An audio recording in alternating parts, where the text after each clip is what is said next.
नमस्ते सम्पूर्णजनालाई। अहिले हामी मध्य प्रदेशको राजधानी जनकपुर धाममा छौं र प्रसिद्ध चौकहरूमध्येको यो एक चौक रहेको छ पिराडी चौक। जुन पिराडी चौकको हाल अवस्था तपाईहरूले यहाँ चाहिँ हेर्न सक्नुहुन्छ। यहाँ चाहिँ यो जुन फोहोरहरू तपाईहरूले देखिराख्नु भएको छ नि, यो फोहोर नै हाम्रो जनकपुरको यो सुन्दरता हो भनेर तपाईँ हामीले बुझ्नुपर्ने दिन चाहिँ आइसकेको छ। त्यहाँ हेर्नुहोस्, त्यहाँ राजा जनकजीको चाहिँ शालिग बनाइएको छ यो पिराडी चौक रहेको छ र अधिकांश चौकहरूको अवस्था यस्तै छ। जतिसुकै हामीले जनप्रतिनिधिहरूलाई भनिरहँदा पनि जनप्रतिनिधिहरूले हेरेर पनि सुनेर पनि नसुने चाहिँ गर्नुहुन्छ। यो जनकपुर धामलाई चिनाउने अब यही नै हो कि जनकपुर धामलाई चिनाउने एउटा मात्रै अब यो रहेछ कि अब जताततै हामीले फोहोर हेर्यौं भने हामी जनकपुर धाममा छौं भनेर भन्नुपर्ने दिन चाहिँ आइसकेको छ। यो चाहिँ हेर्नुहोस् त, यो कहिले पनि यहाँ चाहिँ फोहोर उठाउनलाई ट्र्याक्टरहरू आउँदैनन्। यो अधिकांश ठाउँहरूमा हेर्नुहोस् त, यो यस्तो छ।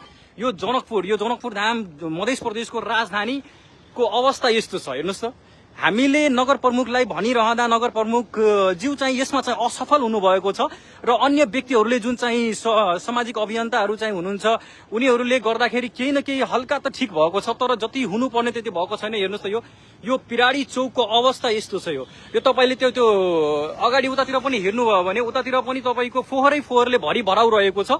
र यहाँ हेर्नुहोस्, यो छाडा चौपायाहरूको व्यवस्थापनको लागि उक्त ठाउँ पनि तोकिएको छ जुन चाहिँ कुवारामपुरमा रहेको छ, तर त्यो ठाउँमा व्यवस्थापन हुन सकेको छैन। यो जताततै बाटोघाटोमा हामीले चाहिँ हेर्ने गर्छौं।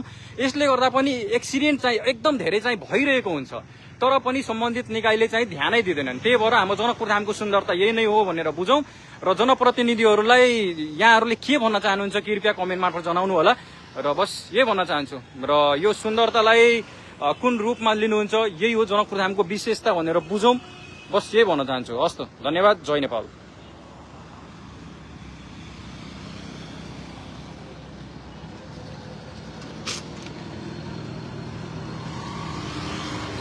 यहाँ हेरौँ, यो तपाईको यो त्यतिकै फ्याँकिएको रहेछ। यो फलामको बनेको त्यतिकै फ्याँकेको रहेछ। यो फोहोर उठाउन कहिले पनि गाडी आउँदैनन्। यो रिङ रोड अन्तर्गत पर्छ, यो कहिले गाडी आउँदैन। हेरौँ, हैनन् भने यदि गाडी आउँछन् भने खै त यो फोहोर खै उठेको छ, उठेकै छैन। हेर्नुहोस्, यहाँ हामीले जतिसुकै भन्दा पनि यो सम्बन्धित निकायहरूले चाहिँ हल्का पनि लाज गर्दैनन्। भन्छन् कि लाजभित्र पनि हल्का पनि लाज छैनन्। यो जताततै चाहिँ अवस्था यस्तै रहेको छ। यो चाहिँ हेर्नुहोस्, जताततै यो केवल एक ठाउँको मात्रै नभएर यो पिराडी चौकको यतातिर तपाईहरूले हेर्नुभयो अधिकांश ठाउँहरूमा चाहिँ यस्तै अवस्था छ। र यो चाहिँ यो डिभाइडर जुन तपाईहरूले हेरिराख्नु भएको छ, यो डिभाइडरको अवस्था यहाँ चाहिँ हेरौँ। यो डिभाइडरको अवस्था यो तपाईको यो दुईटैतर्फ चाहिँ यो बाटो भयो तपाईको, र यो चाहिँ हेरौँ, यो दारूको बोतलहरू चाहिँ यतिकै फ्याँकिएको छ। यो चाहिँ होटलबाट आएको यो प्याजको यो बोक्राहरू, यो चाहिँ तपाईको छिल्काहरू त्यतिकै फ्याँकिएको रहेछ। हेर्नुहोस्, योहरू यति धेरै अव्यवस्थित रहेको छ कि अब जनकपुर धामलाई व्यवस्थित कसरी गर्ने हो भनेर मलाई लाग्छ कि नगर प्रमुखले त सक्नुहुन्न जस्तो छ। हेर्नुहोस्, यहाँ चाहिँ बोतलहरू त्यतिकै फ्याँकेको रहेछ। यो रक्सीको बोतलहरू फ्याँकिएको रहेछ। र उतातिर हेरौँ, यो हो हाम्रो जनकपुर धाम। उतातिर तपाईको राजा जनकको शालिग बनाइएको छ र यो जनकपुर धामको लथ्याङ लुथुङ अवस्था रहेको छ। यो हामीले जतिसुकै कराउँदा पनि सम्बन्धित निकायले खासै चाहिँ मतलब नै गर्दैनन्। यो फोहोरमा अन्य नगरपालिकाहरूले फोहोरमा मोहर हेरिसकेका छन्, फोहोरले मोहर कमाइरहेका छन्, तर पनि हाम्रो सम्बन्धित निकाय यता हाम्रो जनकपुर धामको जनप्रतिनिधिहरूले किन आखिर त्यसलाई चाहिँ कपी गर्न सक्नु भएको छैन। यदि कुनै पनि व्यक्तिले यदि राम्रो गरिरहेको छ भने त्यहाँबाट हामीले सिकेर त्यसपछि हामीले स्वयं त्यस्तो खालको गर्नुपर्ने हुन्छ, तर होइनन्, गर्नु छैन। उता धनगढी उपमहानगरपालिकाले फोहोरबाट मोहर चाहिँ छ्यापछ्यापै कमाइराख्नु भएको छ, तर हाम्रो जनकपुर धामको मेयरज्यू चाहिँ असफल मेयर भनौँ, असफल जनप्रतिनिधि भनौँ। यो चाहिँ तपाईँको यो धनुषा क्षेत्र नम्बर 3 र क्षेत्र नम्बर 4 मा पर्छन्, जुन चाहिँ जुली महासेठ र रोगवीर महासेठको पर्छन्। उहाँको यस्तो अवस्था रहेछ। हेर्नुहोस्, यो अवस्था भनेको यस्तो रहेको छ। अब दर्शक महानुभावहरूले महानुभावहरूले चाहिँ के भन्नुहुन्छ कृपया भन्नु होला। र यो छाडा चौपायाको व्यवस्थापनको लागि उचित ठाउँ तोकिएको छ, तर पनि यो हाम्रो निकाय सम्बन्धित निकाय नगर प्रहरीहरू गर्नु सक्नु भएको छैन। जबकि नगर प्रहरीको पनि यसमा व्यापक कमी कमजोरी छ। तपाईको 31 या 32 वटा नगर प्रहरी हाम्रो जनकपुर धाम उपमहानगरपालिकामा रहेको छ। र यसको लागि वार्ड नम्बर 9 मा म गलत छैन भने कुवामा चाहिँ यसको उचित व्यवस्थापनको लागि ठाउँ तोकिएको छ, तर त्यो ठाउँ चाहिँ रित्तै रहेको छ। त्यसमा कुनै पनि छाडा चौपाया राखिएको छैन, या भए पनि एकदम न्यून रहेको छ। योहरू चाहिँ हटाउनु पर्ने कि होइन? यिनीहरूले गर्दाखेरि यहाँ चाहिँ गाडीहरू आइरहेको छ। यदि कुनै गाडी आएर यसमा चाहिँ जुदिन गयो, एक्सिडेन्ट हुन गयो भने, जनधनको क्षति हुन्छ भने त्यसपछि त्यसको जिम्मेवारी आखिर कसले लिने? हेर्नुहोस्, यहाँ चाहिँ सवारी साधनको अति अधिक चाप हुने गर्छन् यतातिर। तर होइनन्। यतातिर तपाईँ हेरौँ राष्ट्रिय वाणिज्य ब्याङ्कको अगाडि पनि त्यति धेरै फोहोरले भरि भराइरहेको छ। उता हेरौँ यो राष्ट्रिय वाणिज्य ब्याङ्कको अगाडि फोहोर छ। र यता पनि तपाईँ हामी हेरौँ यो हेरौँ यो छाडा चौपाया एकदम मस्त चाहिँ हावा लिइरहेछन्। हेर्नुहोस् यहाँ र भोक लाग्यो भने खाने आहार चाहिँ यही फोहोरभित्र चाहिँ खोज्नु हुँदो रहेछ। हेर्नुहोस् यतिसम्मको लापरवाही अव्यवस्थित जनकपुर धाममा अब के भन्न चाहनुहुन्छ तपाईँहरूले भन्नुहोस् त। यो केवल एक ठाउँको मात्रै यस्तो अवस्था छैन, यो अधिकांश ठाउँहरूको यो पुरै जनकपुर धामैको अवस्था यस्तो छ। नामैमा धाम जोडेर आउँछन् तर ती धामको मतलब चाहिँ बुझ्नु भएको छैन अझै पनि हाम्रो जनप्रतिनिधिहरूले। र यो फोहोरको यो बोराहरू हेर्नुहोस् त यति यस्तो यहाँ हेर्नुहोस् यो बोरामा फोहोर चाहिँ थोपारेर फ्याँक्नु भएको रहेछ। यो फोहोर फ्याँक्नेहरू महानुभावहरूले चाहिँ यहाँ हेर्नुहोस् त यस्तो फोहोर चाहिँ भरि भराउ।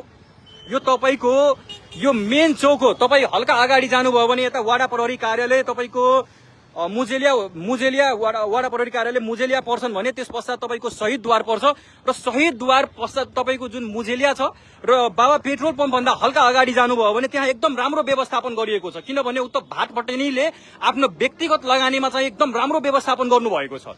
तर यहाँ नगरपालिकाले राम्रोसँग व्यवस्थापन गर्नु सक्नु भएको छैन। यतिसम्मको लापरवाही छ। यतिसम्मको लापरवाही भइरहँदा पनि आखिर सम्बन्धित निकाय यति लाज चाहिँ कहाँ पचाएर राख्नु भएको छ या त लाज कहाँ लुकाएर राख्नु भएको छ विचार गर्नुहोस् त। जब हामीले चाहिँ कुनै पनि समस्याको बारेमा जब सामाजिक सञ्जालमा राख्ने गर्छौँ भने सामाजिक सञ्जालमा राखिसके पश्चात जनप्रतिनिधिहरू मौन हुने गर्छन्। र यहाँ चाहिँ हेरौँ यो ट्राफिक प्रहरीहरू चाहिँ काम गर्नुहुन्छ तर कुनै ट्राफिक प्रहरीहरूले कहिलेकाहीँ यस्तो हुन्छ नि अब कसैले चाहिँ पैसा लिदियो भने पुरै ट्राफिक प्रहरीलाई चाहिँ बदनाम हुने गर्छन्। ल सोधौँ न त उहाँसँगै सोधौँ न त कस्तो छ अवस्था जनकपुर धामको। नमस्ते लोक आवाजमा स्वागत छ। तपाईँले सन्चै हुनुहुन्छ? खुसी हुनुहुन्छ तपाईँ जनकपुर धामको यस्तो अवस्था रहिरहँदा के तपाईँ खुसी हुनुहुन्छ?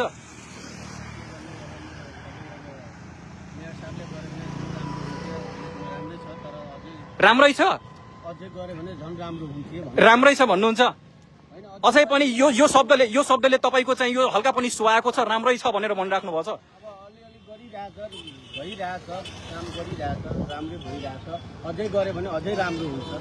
अझै राम्रो हुन्छ है। अब कुरो बुझ्नुहोस् उहाँको अब स्माइलमै लुकेको कुरो छ। कहिलेकाहीँ कस्तो हुँदो रहेछ भने शब्दमा चाहिँ बयान गर्न मिल्दो रहेनछ। त्यस्तो चाहिँ हामी बुझौँ। उहाँले के भनिराख्नु भएको छ भने राम्रै गरिराख्नु भएको छ तर राम्रो हुन सकेको छैन। अझै राम्रो गर्न सकिन्थ्यो होला। तर यहाँ हेरौँ हामी चाहिँ जनकपुर धाममा छौँ, यो मध्य प्रदेशको राजधानीमा छौँ। मुख्यमन्त्रीज्यूले चाहिँ ठाउँ ठाउँमा चाहिँ रेड हान्नुहुन्छ। कहिले होटलमा चाहिँ कहिले चाहिँ एम्बुलेन्स चालक बनेर चाहिँ रेड हान्नुहुन्छ। उहाँले चाहिँ झुकाई मान्छेको कुरोहरू लिनु हुँदो रहेछ। हस्पिटलहरूमा चाहिँ तपाईँको अनुगमन गर्नु हुँदो रहेछ। तर यो फोहोर व्यवस्थापनलाई लिएर आखिर अनुगमन किन भएको छैन? यो हाम्रो जनकपुर धामलाई सुन्दर नगरी बनाउने अभियानमा जुन चाहिँ हराभरा जनकपुर भनेर भनिन्छन् तर ती शब्दहरू मात्रै शब्दमा मात्रै सीमित रहेको छ। यहाँ चाहिँ हेरौँ त यति धेरै फोहोरले भरि भराउ जनकपुर धाम अव्यवस्थित जनकपुर धामको बारेमा यसरी बोलिरहँदा दुःख लाग्छ। हामी आफ्नो ठाउँको आफ्नो गाउँको आफ्नो जुनसुकै ठाउँको यदि राम्रो अवस्था रह्यो भने हामी चाहिँ प्रशंसा गर्नुभन्दा पछि चाहिँ कहिले पनि हट्दैनौँ। तर विडम्बना के छ भने यदि हाम्रो ठाउँको अवस्था यदि खराब छ भने हामी आलोचना गर्ने गर्छौँ तर ती आलोचनालाई सकारात्मक हिसाबले लिनु हुँदो रहेनछ।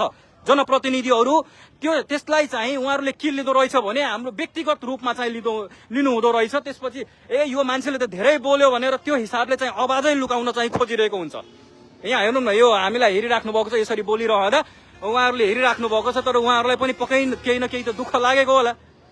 यहाँ हेरौँ यो छाडा चौपायाले यो फोहोरभित्र चाहिँ आहार चाहिँ खोजिराख्नु भएको छ। यसरी यो हाम्रो नगर प्रमुख चाहिँ भनौँ यो हाम्रो जनप्रतिनिधिहरू भनौँ यो यस्तो भनिरहँदा यो गाउँमाताले पनि मलाई चाहिँ श्राप्नुहुन्छ होला। यो यस्तो छ हेरौँ।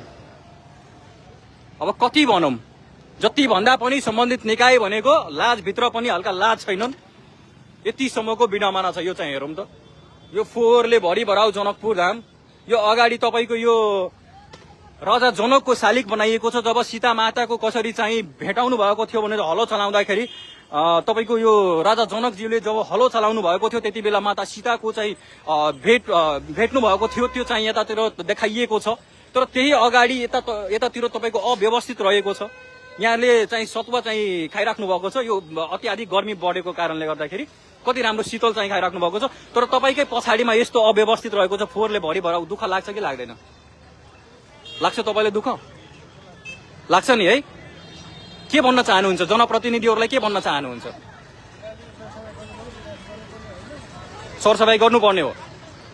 जबकि यो सम्बन्धित निकायले यताको नगर प्रमुख मेयरज्यूले चाहिँ तपाईँको मनोज शाहजीले अब यसलाई चाहिँ कसरी हो भने फोहोरमा मोहर हुन्छ भनेर चाहिँ उहाँले चाहिँ बुझ्नु भएको रहेनछ जस्तो छ कि इन्जिनको जति पनि खर्चहरू आउँछन् उनीहरूले त्यही मोहर चाहिँ मान्नु हुँदो रहेछ। यो फोहोरलाई मोहरमा परिणत गर्न त सकिन्छ।